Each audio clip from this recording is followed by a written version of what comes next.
Hi, and welcome to Look Ahead with Anna.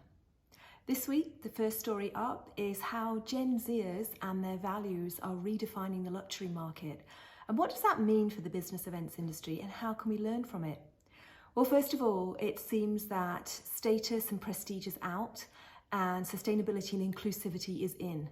So this is a wonderful guide for us. We need to start being more collaborative.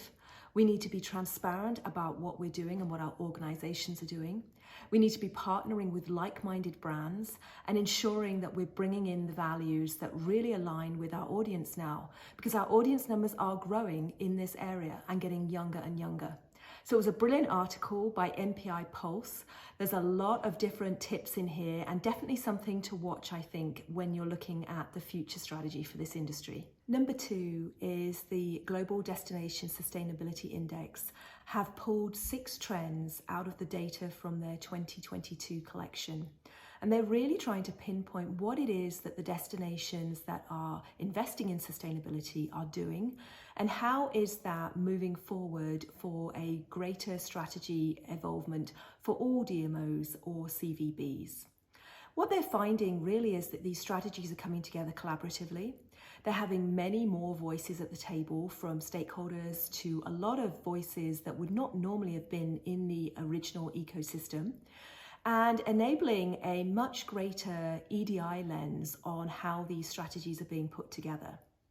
On top of that, they're finding the destinations that are at the top of their ranking are doing a lot more third-party certifying. They're measuring their impacts. And also, generally, there's a theme of having a governance role or a more responsible role in senior leadership in these destinations to have sustainability be one of their top priorities. And so with all that rolled together, it's really showing that the climate crisis, the collapse of biodiversity that we know is unfortunately being contributed to by the events industry and tourism is really now starting to form a new path forward with how we can reverse those effects. So great blog, and I'll have it in my show notes. And finally today, Copenhagen CVB do it again.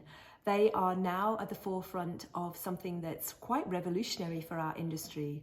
They're launching a risk assessment with associations. And this really is specifically looking at international associations when they meet in Copenhagen and how they interact with local suppliers and where the risk balance is.